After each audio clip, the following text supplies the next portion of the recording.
Dia faly miaraba antsika rehetra indray izay manaraka izao fandarana malagasy eto Kanada izao, Madagasikara TV, arahinao amin'ny ICI télévision. Nio isika dia manana vahiny iresadresaka manodidina zany tontolon'ny diaspora izany, ny fandraisana andraikitra ny diaspora eo amin'ny fiainan'ny malagasy eo amin'ny fiainam-pirenena manodididina zany resaka diaspora zany no resantsika. Manana vahiny isika amin'ity androany ity dia tsisy zany fa Andriamatoa Hery Rasoamanana izay malagasy any a Belzika, any a Benelux. Faly miarabanao Andriamatoa Hery Rasoamanana, tonga soa eto amin'ity fandarana malagasy eto Kanada ity. Manolotra miaraba Andriamatoa Bary Randresy, faly mitafa aminao eto, ary manolotra miaraba ho an'ny malagasy rehetra ao Kanada sy ny aty ivelan'ny nosy, ary izay rehetra miaino na ny an-tanindrazana na tiana isika meripatrana aty ivelany. Misaotra indrindra amin'ny fanasana tompoko.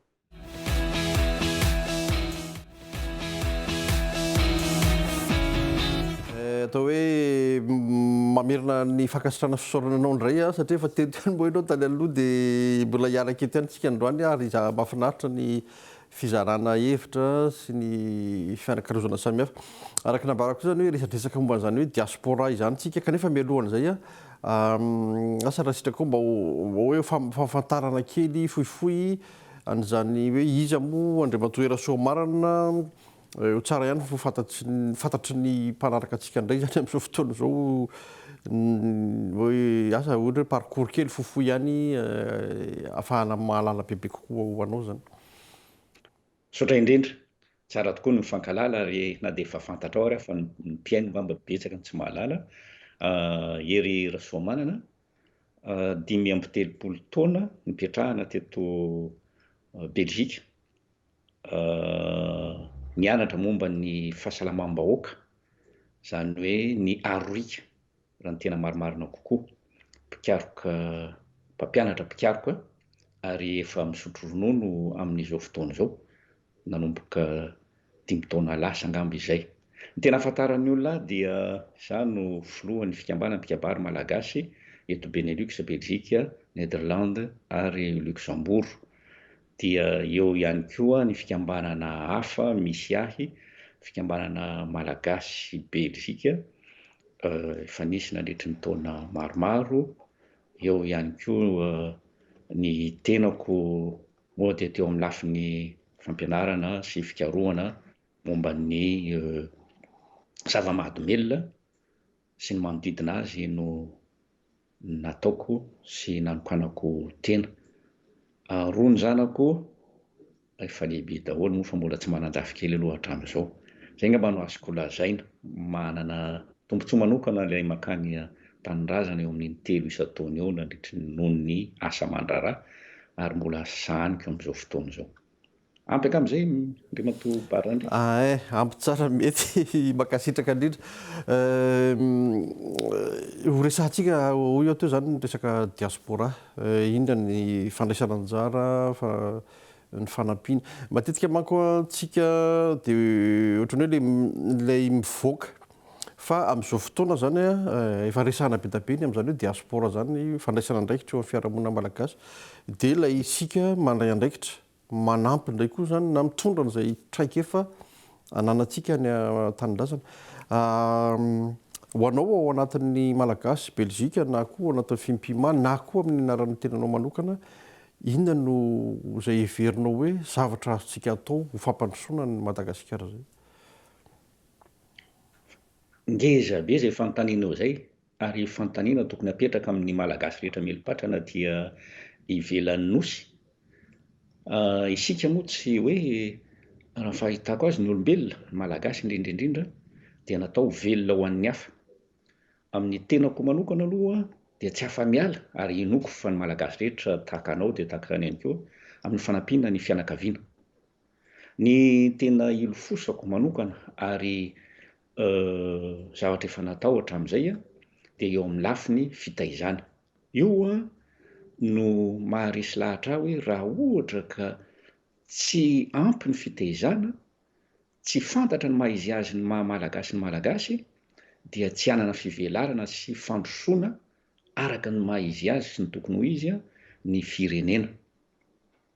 Noho izany a dia tena manampy aho toy ny olona rehetra amin'ny fianakaviana natao ny tsy de ho tantaraiko ny amin'ny zavatra fa eo amin'ny lafiny fampandrosoana dia veverako azy a eo amin'ny fanabeazana zany a no ataoko miaraka amin'ny ohatra raisika ohatra efa niteny moa tamin'ny fanazako tao hoe misy fikambanana anankiray atao hoe association belgique Madagasikara izay miditra amin'ny fahavalo amby roapolo taonany izy eto a ao anatin'ny filan-kevim-pitantanana ny tenako nandritra ny valo amby roapolo taona izay a dia fanampiana mivantana atao any moa zany amin'ny fampandrosoana eo amin'ny lafiny fanabeazana dia manao trano sekoly any amin'ny faritra atsimo andrefana amin'ny faritra Menabe dia eo ihany koa ny fanaovana vovon-drano zany a amin'iny faritra iny ihany koa.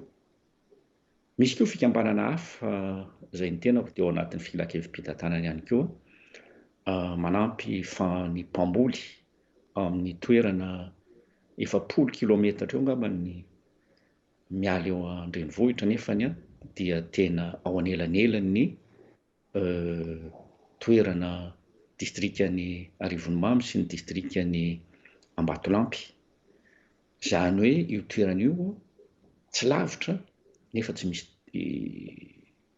lalana kanefa ny mpambony olona eo mponina ao amin'izay toerana izay atao hoe Antsobolo ao anatin'ny commune rurale n'Ambohimandry anelanelan'ny Behenjy dia mpamboly vary indroa isan-taona ary mpamboly légumes ataoko hoe petit pois sy ny voatabia izay amidy any an-drenivohitra saingy ny lalana tsy misy ny fanampiana tsy misy dia izay no azoko lazaina tsotsotra angamba no azoko atao hoe ny fanampiana ny diaspora amin'ny fomba rehetra amin'ny lafiny fanabeazana dia io zany no zavatra everiko fa tsy tokony ho ataontsika malagasy aty ivelan'ny nosy ho ambany zavatra. Io no tokony laharam-pahamehana.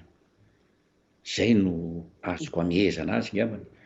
Raha tianao azoko resahana rehefa avy eo ny zavatra mety kely azo atao fa miangavy mihitsy aho amintsika rehetra aty ivelan'ny nosy.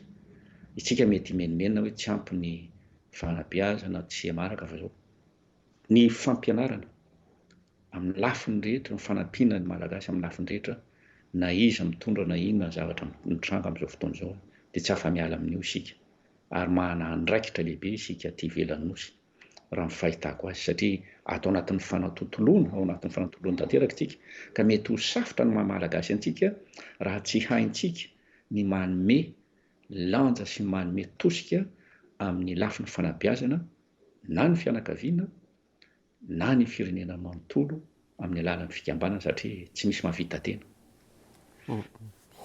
Ie, idirantsika lalandalina kokoa izay resaka izay rehefa avy eo zany amin'ny fanohizana an'izao dinidinika izao fa anaraka vetivety an'ireto dokam-barotra reto isika dia miverina eo ihany mivaina eto ihany ao aorianan'ireto dokam-barotra reto dokam-barotra vetivety reto.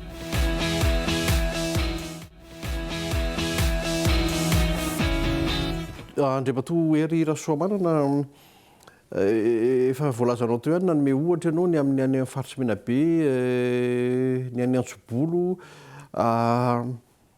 amin'ireny atao hoe fanampiana ireny matetika manko ny zavatra misy ataon'ny tsika aty ivelany hoe zavatra mandalo vetivety ihany ianareo ve tena zavatra hoe maharitra mandava-taona miverina ihany koa ny taona manaraka ianao moa teo nilaza hoe fanaditra valo amby roapolo taona no nisian'ilay fikambanana hoe Belgique Madagasikara zay no tsara fantatra ihany zany hoe mba hakan'ny sasany hevitra ihany koa hoe maharitra ve ilay fanampiana izay ataonareo. Ny zavatra atao raha tsy maharitra tsy misy vokany, raha tsy misy faharetana, raha tsy manana faharetana tsy mahasoa. Ny tiako lazaina hoe rehefa manao zavatra zany isika malagasy dia aoka mihitsy hanana faharetana ary hatramin'ny farany tsy hiova ilay fenitra. raisiko ohatra zao ny association belgique Madagasikara resahako teo misy zany bely zao anatiny misy luxembourgeois dia malagasy anankiroa izay nandritry ny fiatomboany dia raisiko ohatra hoe ny zavatra nisy natao voalohany indrindra dia nanao sekoly, trano sekoly dia tranon'ny mpampianatra tany amin'ny commune-ny rural'ny Bemanonga ao anatin'ny districtn'ny Morondava. Dia io tsy hoe mena femena fotsiny natao fotsiny izy fa misy fanaraha-maso. Zany hoe mba hahatonga an'le asa haharitra dia manara-maso hoe aiza le fanaovana azy, vita ve, ara-dalàna ve, dia tsy mijanona eo rehefa hoe vita ilay izy ao anatin'ny herintaona na isaky ny famarana ny sekoly, famarana ny taona, dia jerena indray hoe andraso fa atao indray le loko ny trano fianarana satria any amin'ny tany mafana toantsika any Morondava raha tsy vita araka ny tokony ho izy, mandeha araka ny tokony ho izy ny ilay trano sekoly tsy hisy fianarana hiditra amin'le mpianatra mihitsy. Raha tsy hoe mba vita tsara ny loko misy rivotra iainana araka ny tokony ho izy. Kanefa izay fanaraha-maso izay indraindray tsy tantiny any an-toerana ary indraindray mety tsy vitantsika fa tsy maintsy atao izay mba hoe aiza ho aiza le izy zao vita ve vita ity dia ity indray io amoronana. Ka ilay faharetana izay marina mazava ho azy fa manana fitiavana ianao matoa manao an'ilay fitiavana ny hafa zany ary anana ny tsara fa tsy manao zavatra zara fa vita. Io zany aloha no zany hoe toetra ananana voalohany indrindra ho antsika aty ivelan'ny nosy hoe tsy manome satria hoe adidy ity dia atao arak'izay atao fa tena manara-maso ary ampahalalahana tanteraka no anarahana maso aekeny ny olona eo an-toerana. Ohatra raisiko mikasika an'izay ohatra fanaovana vovon-drano any amin'iny toerana iny ihany tamin'ny taona lasa ohatra zany satria isan-taona zany izay amin'io association belgique Madagasikara io dia manao vovon-drano farafahakeliny ny ray isaky ny fokotany. Ka ilay fanaovana vovon-drano fantatra fa ilain'ny olona fa omena andraikitra koa ilay fokon'olona io fokotany eo. Raisiko ohatra rehefa natao ilay vovon-drano dia hitany novana taty afaka roa taona hoe tsy mandeha amin'ny tanana intsony, tsy atao amin'ny sotonina amin'ny tanana fa andao ampiasaina amin'ny herin'ny masoandro. Ka rehefa ampiasaina amin'ny herin'ny masoandro dia mila fanadiovana, tsotra dia tsotra, mila fanadiovana zany ilay plaque solaire mialatsiny amin'ny teny frantsay dia ampianarina hoe tia kajo maiza manana ianareo fa mba fafao le raharaha satria nisy fotoana tsy afenina zany fa nisy fotoana dia hoe simba ilay vovon-drano fampiakarana rano. Rehefa nydinihana ilay simba fampiakarana rano tsy vitan'le olona namafa, averiko tsara, namafa ilay fitaratra mahazahoana an'ilay masoandro dia tsy ampy le herin'le masoandro dia eo mba tsy maintsy miteny ianao ampahendrena hoe zao re olona tsy vita sam'ireo fa ity azonareo atao mifandimby ianareo miaro an'ilay toerana sy mifandimby mamafa ilay plaque solaire dia mandeha. Zay zany fitaizana tsotra dia tsotra le izy. Mila faharetana ho zay angamba no teny voalohany indrindra, faharetana, fitiavana ary indrindra tsy manome tsy fohifohy ianao fa hoe zay dia vita le izy fa manara-maso ianao. Itsika zany adidintsika zany manome dia manara-maso ao anatin'ny faharetana tanteraka tsy vitandray mandeha. Valo amby roapolo taona zany nge misy zavatra efa vita fa zao fotsiny tsy maintsy miaritra ianao satria ireo olona ireo tsy nanana traikefa tahaka anao fa ampiazahana dia misy ihany koa fanomezana traikefa azy ireo atao koa zany.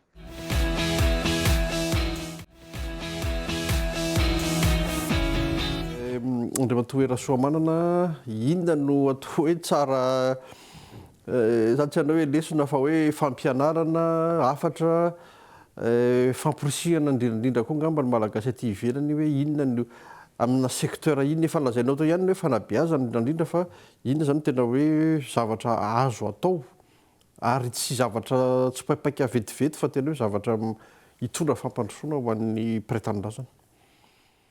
Zavatra maharitra ozy no zavatra tena azo atao fandresahako teo moa ny fanabeazana. Avy eo amin'koa eo amin'ny fampandrosoana resaka fambolena. Raha isika ohatra indray ity 15 taona nisian'ilay fikambanan'ny mpamboly ao amin'ny fokotanina Amitsibolo ao anatin'ny commune rurale ny Mbohimandry ao amin'ny district ny Rivomamo. Io iaho dia toerana tsy lavitra ny Antananarivo fa tsy misy lalana. Ny olona any tsy misy 20 kilometatra ny tonga any amin'ny commune. Dia tendrombohitra anio ary tendrombohitra be dia be. Dia ny zavatra natao zany fantarana ohatra me ihany ny vazaha hoe nareo mahana tany be dia be nefa fantarina fa ilay tendrombohitra zany amin'ilay avoana dia fambolena eny amin'ny tendrombohitra no natao. Zany hoe les cultures à étage angamba any amin'ny teny frantsay mazavazava tsara amin'ny olona kokoa.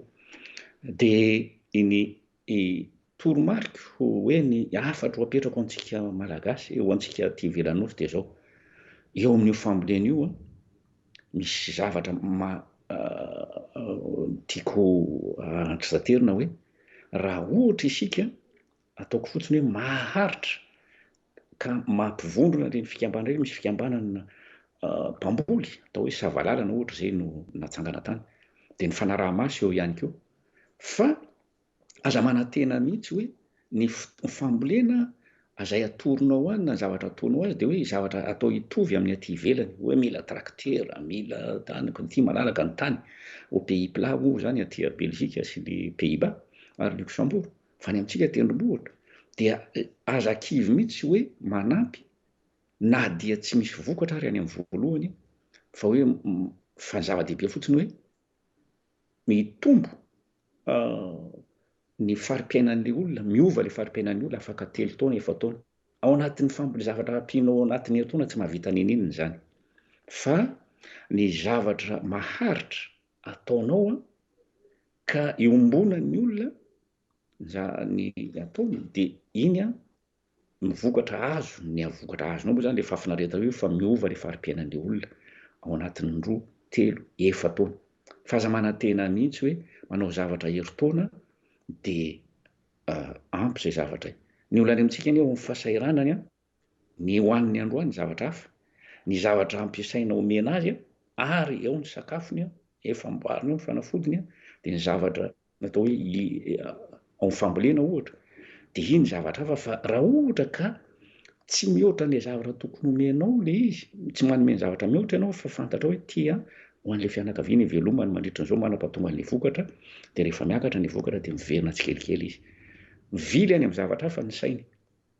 Fa rehefa manome dia aleo manome araka ny tokony ho izy hiainan'ilay olona. Fa aza manantena mihitsy hoe afaka herintaona dia afaka mandeha amin'izao ilay olona, afaka tsy mila fanampiana ilay olona. Diso izay zavatra iray. Jerena aloha ny fahasalamana sy zavatra iainany dia jerena zany hoe faharetana ihany hoy ao anatin'ilay fitiavana izay zavatra. Fa tsy tsara koa nefa ny amintsika malagasy manara-maso akaiky hoe sao dia lany reto ny volana atao hoe tsy tena izay. Fa ilay famporisihana azy hoe ataovy tia ny hoaninareo vel'isan'andro tia ny ivelomanareo dia mahay mitsinjo ny olona toe-tsaina malagasy mahay mitsinjo. Fa ankoatran'ilay fitsiny hoe ny hoavy ny fantany fa ilay ankehitriny no adinontsika hoe androany asianao manao reto olo reto fa tokony fantatra ao hoe tia olo tia koa ka mila ny hoaniny isan'andro satria ny vokatra fambolena izay ataony afaka enim-bolana, afaka herintaona, ohatra ny mangahazo zay vao tafavoaka dia zay vao fa mandritra an'izay ampianao izy. Eo no adisontsika kely hoe indraindray zany tsika dia mieritreritra amin'ilay zavatra iainantsika hoe ka izy anie efa nomeny fa ny zavatra tokony tsy eritreretintsika hoe izy anie ka miady roa ny zavatra ho avy mihitsy sy ny zavatra iainany amin'izao fotoana izay. Zay angamba ny abara andresy no toromarika kely omeko raha ohatra ka azo raisiny tsirairay izay raha azony tsirairay raisiny fa hitako. Makasitraka anao ny resaka sy nitondra an'izay fanazavana rehetrarehetra zay atao hoe zany era soamana zany anisan'ny ray aman-dreny lehibe ihany aty amin'ny diaspora malagasy zava-dehibe ny fizarana tahaka an'izany indrindra hoe mitondra sy mampahafantatra ny amin'izay zavatra tanterahana ho an'ny mpiray-tandrazana any Madagasikara moa zany.